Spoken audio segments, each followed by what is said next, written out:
Ce soir, première rencontre. La tête et les jambes, c'est un tandem. Un candidat qui réfléchit. La tête, Roland E, commerçant. Secondé par un candidat qui fait du sport. Les jambes, André Darrigade, champion du monde sur route en 1959. L'excellence culturelle, l'intelligence donc de la science, des questions multiples, différentes, très dures, et avec des degrés de plus en plus durs.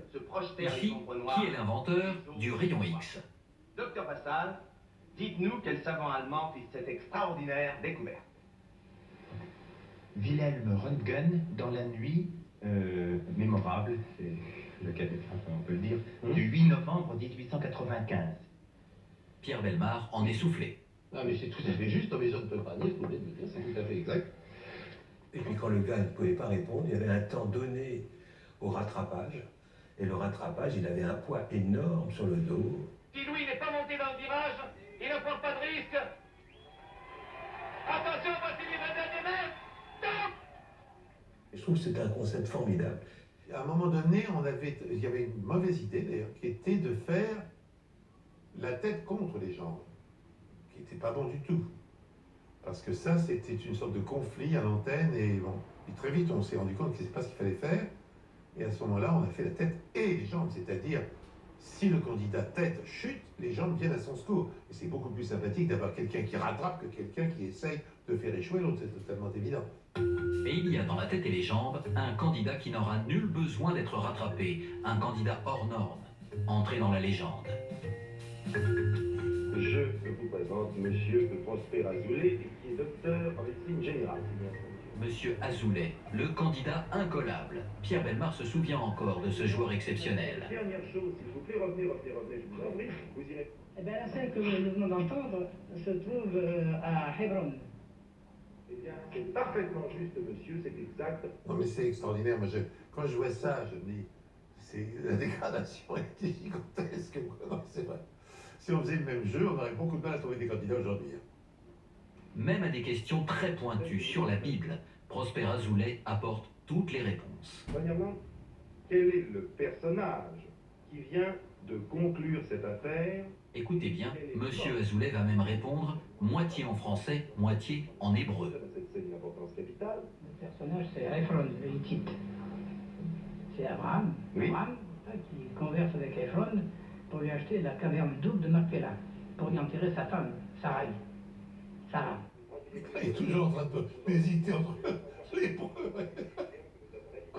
Pierre Bellemare vient alors au secours du téléspectateur, sans doute perdu devant son écran.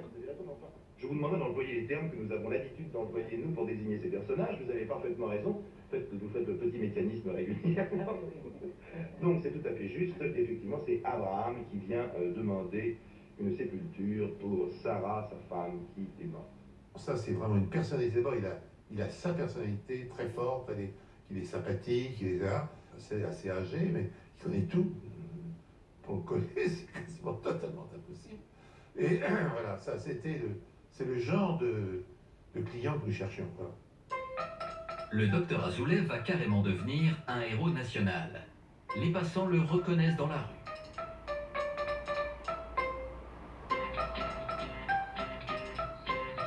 Un sculpteur ira même jusqu'à lui tailler son buste en direct au journal télévisé de 13h.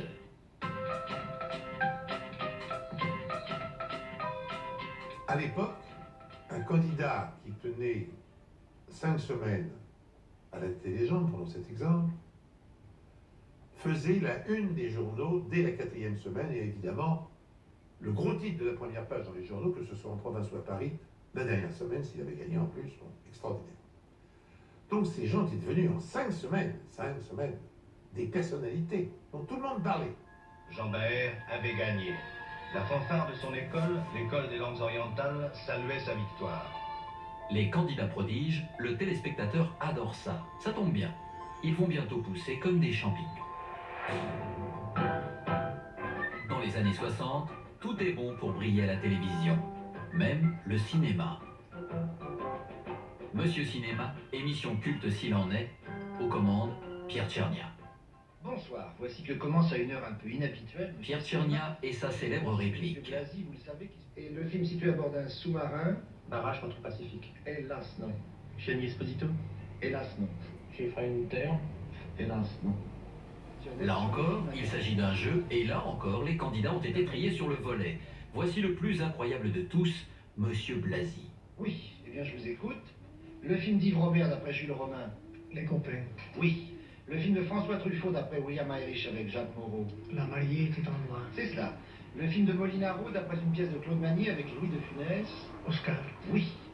Le film d'Alain Resnais d'après un scénario de Jacques Sternberg. Je t'aime. Oui. Le film de François Villiers avec Michel Morgan et Dany Saval. Constance aux enfers. C'est cela. Le film burlesque de Raoul André avec Pascal Audrey et Micha Auer. La polka des menottes. Oui. Enfin, le film policier où Claude Rich était l'inspecteur Vaillant aux côtés de Catherine Deneuve et de Daniel Darieux. L'homme à femme. C'est ça, l'homme à femme de Jacques Gérard Cornu. Eh bien voilà 7 points pour vous, Monsieur Blasi, 11 et 7, 18.